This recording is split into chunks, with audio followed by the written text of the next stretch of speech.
Did you know using your browser in incognito mode doesn't actually protect your privacy? Take back your privacy with IPVanish VPN. Just one tap and all your data, passwords, communications, browsing history, and more will be instantly protected. IPVanish makes you virtually invisible online. Use IPVanish on all your devices, anytime you go online at home and especially on public Wi-Fi. Get IPVanish now for 70% off a yearly plan with this exclusive offer at ipvanish.com/audio. Did you know using your browser in incognito mode doesn't actually protect your privacy? Take back your privacy with IPVanish VPN. Just one tap and all your data, passwords, communications, browsing history, and more will be instantly protected. IPVanish makes you virtually invisible online. Use IPVanish on all your devices, anytime you go online at home and especially on public Wi-Fi. Get IPVanish now for 70% off a yearly plan with this exclusive offer at ipvanish.com/audio. Robots Radio. Games, lore, stories, community. Just press play.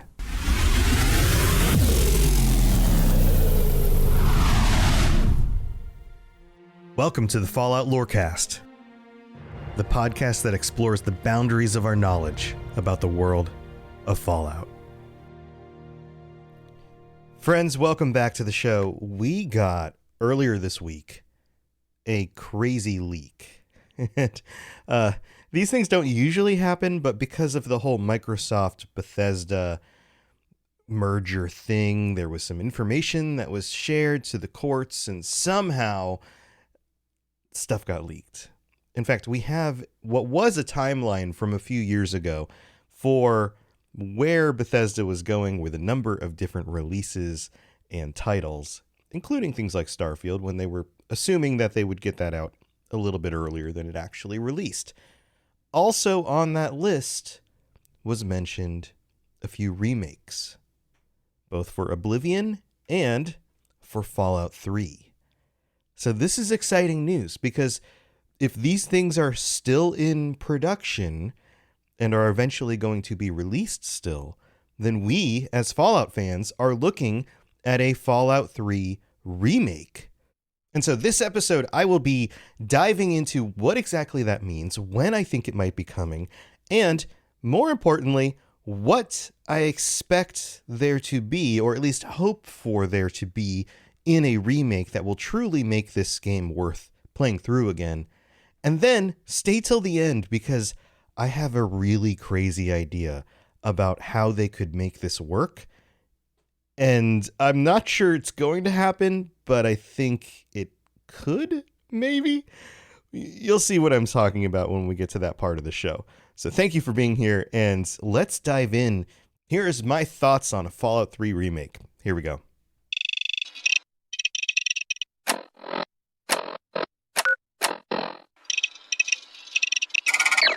All right, so what is the main reason why you remake a game? Usually it's because the game is something that was beloved by its community, but it could use some touching up. And, well, let's be honest, the company that makes it is hoping to make some extra profits on something that they've already developed that's going to take less work to get back out there in a new state that people will be excited to play. And so we just recently had the release of Starfield with a bunch of enhancements and updates to the engine that Bethesda has been using for a very long time now. And Starfield runs really well. It still has some bugs here and there, but for the most part, it just works. It actually just works. And that is the first place that I think we are going to see improvements in Fallout 3's remake, is that it will be ported to the Starfield engine, the things that they've made advancements on. And this goes well beyond just better graphics and less bugs. There are a lot of details and things that work in that engine better than ever before. So we're going to see a much more high quality, polished version of Fallout 3, because it was always a buggy game with actual, well, the faces aren't perfect yet, but, you know, better looking people, better looking environments. I'm sure they can take a lot of the stuff that they've made for 76 and kind of move it over, because you're going to have the garbage on the ground and the textures of the trees and those kinds of things. So a lot of that stuff won't necessarily have to get remade from the ground up, but you bundle all that together in the Starfield engine, and now you have a game that just runs better.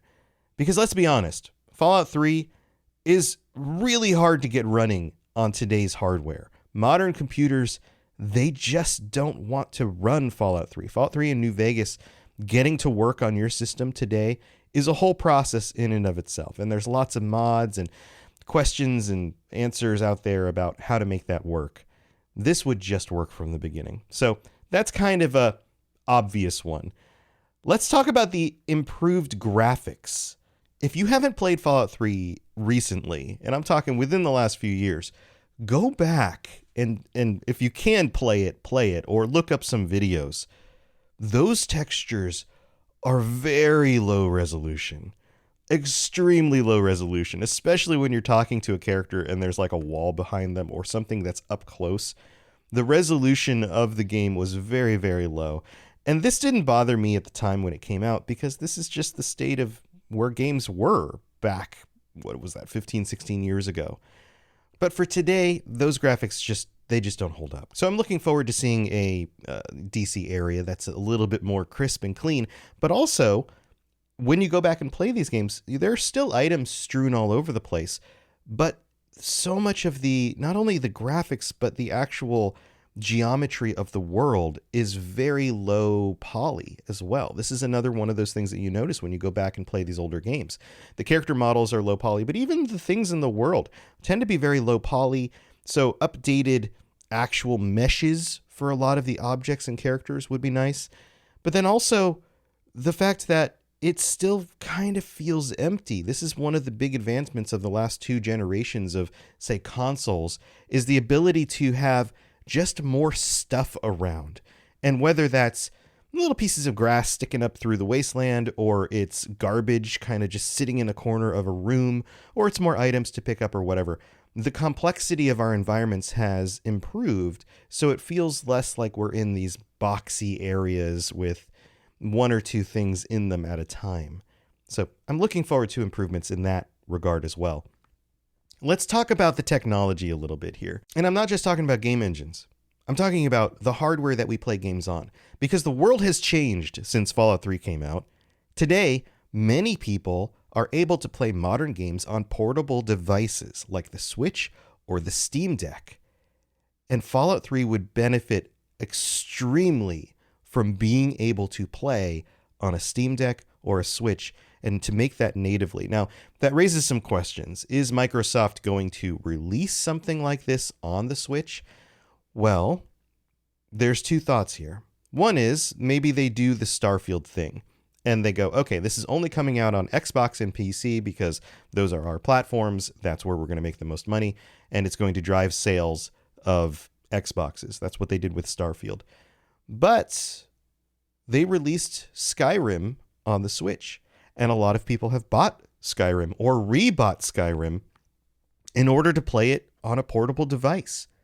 And Fallout 3 is not that complex of a game. In fact, it came out before Skyrim, so it is simpler in some of those terms. So a modern remaster that can work on a Switch could be a really good opportunity to get this game back in people's hands and allow them to play it portably, which is how a lot of people are enjoying their content today. So I think that would be another improvement that they could focus on, if that's something that at least Microsoft is willing to look at. So, talking about the technology, one of the other things that makes Bethesda games really different from everyone else and really infinitely replayable is the modding support. Are they going to add Creation Club to this, or are they simply going to release it as another one of those games that modders can jump into? And Fallout 3 kind of missed the modding boom that happened in the years after Fallout 3. New Vegas came out, became kind of more of the fan favorite between the two. And then Skyrim came out, and the modding community exploded over the last decade. And so if you go on to, say, Nexus Mods, like the main site where people get their mods from, you will see a ton of mods for Skyrim and a bunch of mods for New Vegas. And when it comes to Fallout 3, you get these like improvements, like fix the bugs and make some of the graphics nicer and those kinds of things. But it's kind of the, strangely enough, redheaded stepchild of the Bethesda modding community. It doesn't get all the love. Imagine this game running in the Starfield engine with all of the stuff that has been created for New Vegas or for 76. People are still modding 76 and 4. Now moved over to Fallout 3. You have so much opportunity here to take the things that the modding community has made and make them work for this game. So you want more interesting Brotherhood of Steel armor and technology and those kinds of things, go for it. There are mods that can probably be just updated very lightly in order to work in this and get moved over. Do you want mods that allow you to insert certain types of NPCs into the world or whatever? A lot of that stuff will work. Do you want better character models? Any of that stuff that's common around the modding community, being able to work in a Fallout 3 and kind of revitalize that community seems like a really good idea. Now, there's another detail here from Starfield that a lot of people have been talking about. When people jumped into Starfield, they were worried that the shooting and the combat would feel kind of old still, as it has felt still a little bit not up to date with some of the Bethesda titles. And Starfield has made a huge improvement moving forward with combat and gunplay and all of that. It feels really good.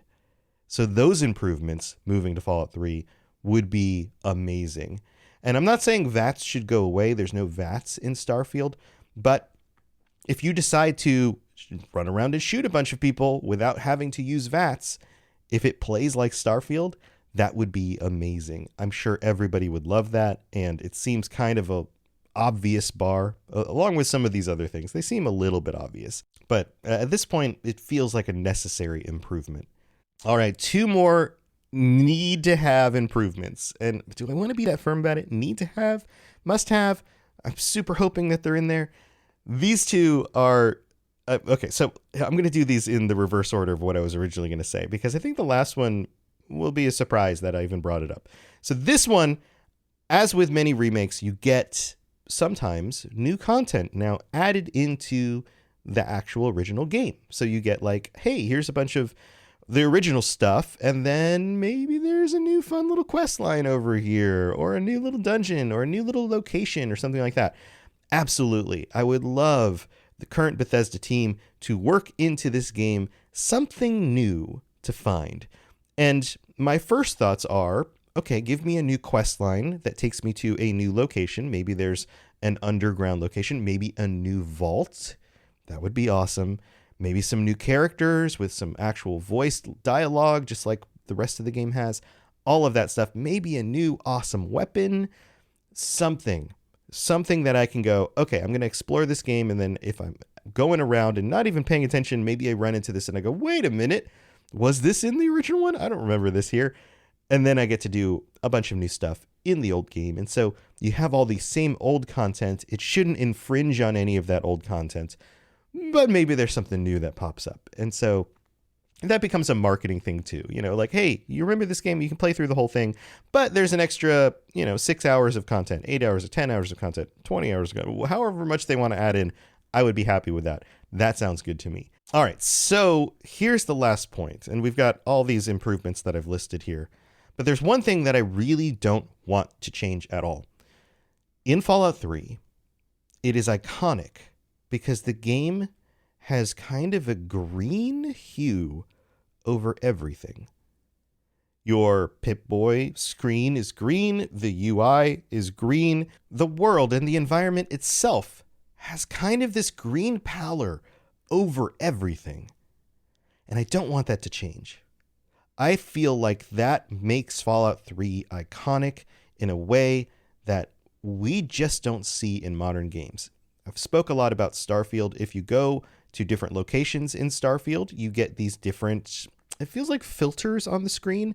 So Aquila City feels very New Vegas-like. It's in the desert. It's got cowboys. And there's definitely that kind of yellowish brown kind of hue to everything. And it's specific to that location.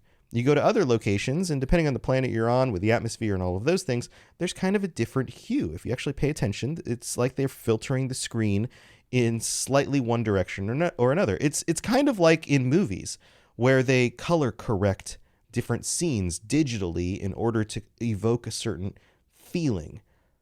That is something that is happening in Fallout 3. Everything kind of has this green tinge to it. And I think that needs to stay. I mean, sure, it's nice to see other colors, and this doesn't mean you don't see other colors. It's just everything is shifted in kind of a green direction. And that's the way Fallout 3 is. When I think back in my mind, everything kind of has that green quality. Everything feels a little kind of sickly, a little bit barren. Fallout 3 is a very, very barren place compared to 76 or any of these other Bethesda titles since basically Fallout 3 in New Vegas. Everything, I mean, even 4 has more grassland and trees and things like that in it, and there's less of that filter over the world. And I know some people are going to say, oh no, get rid of the filter. I always mod it out, those kinds of things. But I feel like this is part of the core. And I don't think we should overdo it. It doesn't need to be extreme, but it still needs to be there because that's part of the Fallout 3 experience, at least for me. So I would love your thoughts on the things that I've brought up so far. Please let me know your thoughts on this. And the Discord would be a great place to do that. So join us on the Discord, chime in with your thoughts on this and what you think is needed or should be changed or whatever in the remake. And I'm going to go thank our patrons. And then I will be back with a probably crazy idea, but I think it would be awesome. So don't go anywhere. It's time for that spring reset. I'm taking a look at everything in my closet and figuring out that, oh no, this absolutely needs to go. And it's about time I replace things so that my clothes aren't older than my 15-year-old. Now you might think that they lasted that long because they were well made, but no, they're in terrible condition. Unlike the new jeans I just got from Quince. Jeans have always been my personal go-to because you can kind of wear them for lots of different things, but maybe they're not your thing. Maybe you're looking for, 100% European linen with insanely soft flow knit activewear fabric. It's definitely getting warmer, and their flow knit activewear is moisture wicking, anti-odor, and soft enough that you'll actually want to wear it every day. So pick out what you want. You can't go wrong because they have prices 50 to 60% less than similar brands. And like I said before, they are high quality. I continue to wear their clothes all the time, and I know that these new jeans are going to last me a lot better than the other things in my wardrobe. And on top of it, they look great. They're so comfortable. And I spent just as much on the jeans that I am now cleaning out of my wardrobe. So if you're looking for something better, just all around better, go check out Quince. So go do it right now. Refresh your wardrobe with Quince. Go to quince.com/falloutlore for free shipping and 365-day returns. Now available in Canada too. Go to quince.com/falloutlore for free shipping and 365-day returns. Quince.com/falloutlore. Did you know using your browser in incognito mode doesn't actually protect your privacy? Take back your privacy with IPVanish VPN. Just one tap and all your data, passwords, communications, browsing history, and more will be instantly protected. IPVanish makes you virtually invisible online. Use IPVanish on all your devices, anytime you go online at home and especially on public Wi-Fi. Get IPVanish now for 70% off a yearly plan with this exclusive offer at ipvanish.com/audio. Hello there, old chap. Good to see another of General Atomic's finest, still eager to serve. All right, here we are. This is the middle of the show. This is where I get to thank our new patrons, including Alexander and Scott A. Welcome to the Patreon. Thank you for your support. And that goes out to all 83 of our patrons as well, including a very special, very, very special thank you to Darth Mosen, our Liberty Prime, the cap of our patron group. There's only one slot, and Darth Mosen has it. Thank you for your support, Darth. And then also to our Sentry Bots, Germinator, Larry D, Sky R, and Terrell. Thank you for your continued support.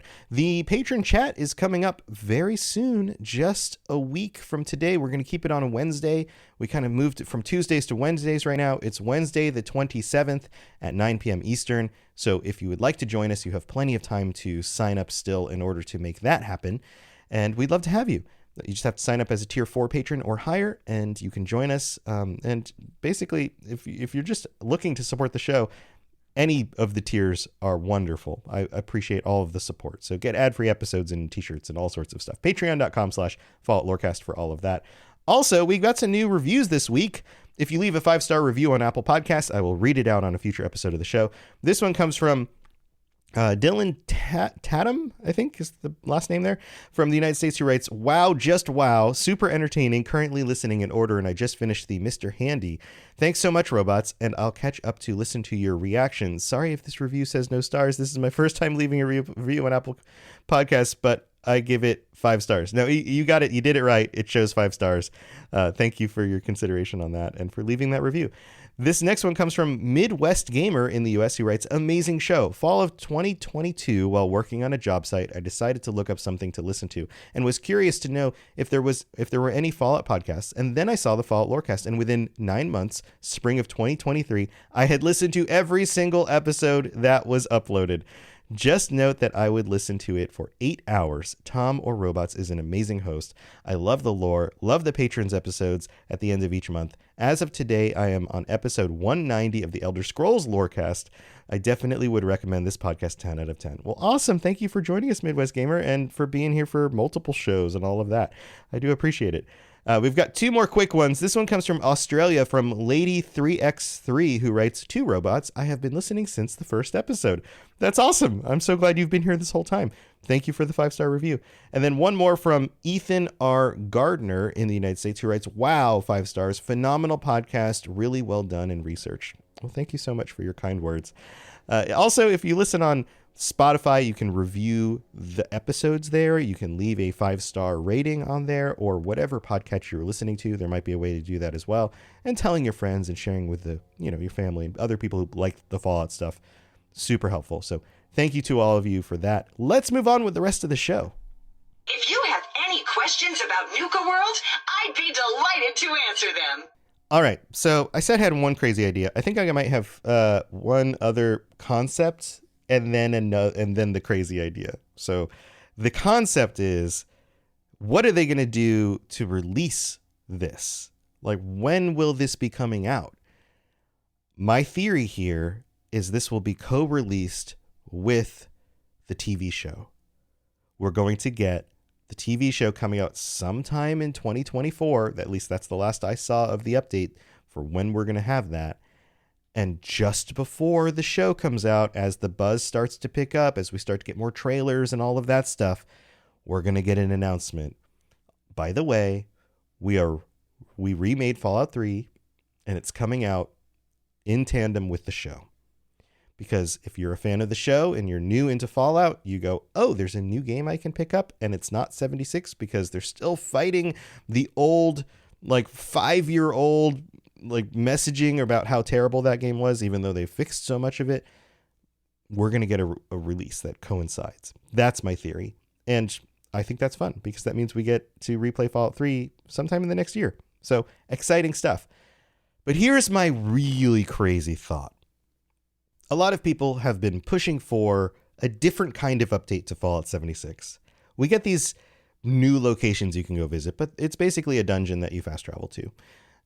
We don't actually get expansions to the map, a new world to explore in the same way, well, maybe not world, but new area, in the same way that you would normally explore the world, right? Because that's a lot of work. What if Fallout 3 was, and don't start throwing things at me right now. Wait for all the details. What if it worked both as a standalone title that you could just launch in it of itself, and also was tied to Fallout 76, so that you could load up Fallout 76, fast travel into Fallout 3, and then play the game from there. And this is a little crazy, because you have a character in Fallout 76 who's 5 billion levels high and have all these stats and everything. So that feels kind of like it would break the game. I get it. But what if you fast travel into Fallout 3 and it gives you this screen of in another story 200 years later, Boo, boo, boo, boo, boo, boo, boo. Almost like you go into like a little, I don't know, like a little VR simulation. It's not like we haven't seen those in Fallout. And now you're living the life of somebody else 200 years from now, or something like that. There's got to be a way to segue it, right? And then you play Fallout 3 the same way you would normally play Fallout 3. But here's the difference. In this Fallout 3, because it's tied to your Fallout 76 account, the things that you've collected in Fallout 76 can be used or show up in this version of Fallout 3. So that means that you can craft stuff. So add crafting to Fallout 3, but it's the same, basically the same crafting that works in Fallout 76 with some tweaks and changes depending on the items you can find in the world. But maybe those items now sprinkled around in Fallout 3 if there's anything that's missing that you would need for crafting. But more importantly, it means if you bought stuff on the Atomic Shop, then that stuff could exist in Fallout 3. So this also means that you would have a camp, or you could place down a camp somewhere in the Fallout 3 map, because it's basically an expansion to the 76 map. So if you find an area somewhere on the map with room to put a camp down, you could put a camp, you can build stuff, you could have the same buildings and things that you could build in 76, but now you're building them in Fallout 3. You've got a little home base. You've got a place where you can put a bunch of your stuff. You can stash things. Maybe you've got a stash there that works for Fallout 3 that you can, throw your stuff in. But you can also use all of the skins and all the things that you've collected in 76 and then customize your Fallout 3 experience. So if you get a skin for a weapon or a gun and it's the same kind of weapon or gun that exists in Fallout 3, you can update it at your camp, at the workbench, in order to make it look differently. Maybe you get some power armor. Maybe you want the power armor to look like that cool looking power armor that you got that looks like it has fire coming out of it or whatever. You can update that stuff and you can use that content in Fallout 3. That would also mean that the way power armor works in Fallout 3 is the way it works in Fallout 4 and 76. So there would be updates to that as well. Remember, Fallout 3 treated power armor like it was clothing that you put on. In 4, it became a suit that you wore and you walked around in. That would be a huge improvement to the way Fallout 3 works and treats power armor. It makes it look way more cool when you see a bunch of other characters walking around in it. And now we would have a place for you to use the stuff you've collected in Fallout 76 in Fallout 3. It would work across all of those things. Now, this has benefits for the players because we get to use all the stuff that we've been collecting over the years in Fallout 76 in the next remake. It also means that they could remake another title and include that connection as well once they build out the technology for that. And I know it's kind of a big jump forward, but in some ways, maybe that actually makes it easier to just tie it to the other game. I'm not sure. I don't work on the coding side. So speculation, my gut says that's more complex. Usually anything like this is more complex, but it also drives people to play Fallout 76 in order to collect things for Fallout 3. It also creates more of a platform for future updates or future Fallout games or expansions to be tied to both of these and to fit within this system. Do you see how that works? So, for example, if they decide to do a remake of Fallout New Vegas, or they outsource a sequel for New Vegas to somebody like Obsidian, they could build it into the Fallout 76 experience, and now you have more reason to buy and cross-buy the products and make sure that you're getting all the things that unlock so that you can use them in the other games. So it may be too complex, but I'm kind of hoping that's the direction they go in. I think there's a very small chance that this actually works out, but I think it would be very cool. Now, here's my final point.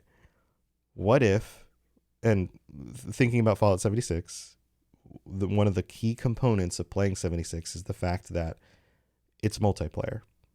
What if they allow you and a friend or 2 or 3 to go into Fallout 3 together? Once you leave the vault, you can walk around with your friends, you can do different things in the world. They can enter your game or you can enter their game, and you are the key person. So the decisions that you all make together play out in your version of the game. There's some complexity there. Absolutely. I get it. Maybe it works exactly like 76 does, where you're able to further your quest line in the world and somebody else's doesn't. But I don't think Fallout 3 can work like that. So, for example, what if you blow up Megaton and the other person doesn't? Does one person's Megaton exist on their screen and the other person doesn't? Like, these are things that they did in Fallout 76 that allowed basically nothing like that can happen, so that there isn't a huge disconnect between players, at least not in that same kind of way. So that I don't think would work, to just have everyone in their own version of Fallout 3 together.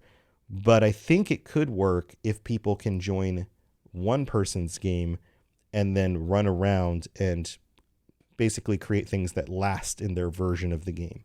You become kind of like a companion, and that other person is the main character. Multiplayer code is already there. This would just take some adjustments to how that would work. And that might be really cool. And I know some people are going to be like, no, Fallout 3 should be a solo experience. You should never have other people in your Fallout 3 game. It's a solo game. You shouldn't have that. And you can totally play through it like that as well. I'm not saying that you have to play with other people, and I'm not even saying that you would randomly run into other people in your world, just like in 76. I don't think that would be the best way to do this. But to invite somebody else to be your companion, come into the world and run around with you and help you fight the bad guys or finish the quests or whatever, could be a lot of fun. So those are my thoughts on what is needed for Fallout 3 and what I think could also be really exciting. Let me know your thoughts on this. Thank you for being here. I will be back next week with our patrons. And so patrons, if you want to talk about something specific, post it on the Discord. We'll figure it out. Thanks for being here, everybody. Have a wonderful week and stay safe out in the wasteland. I'll see you next time. To plug into everything else we're doing, check out robotsradio.net. Reach out to me on Twitter at robots_radio.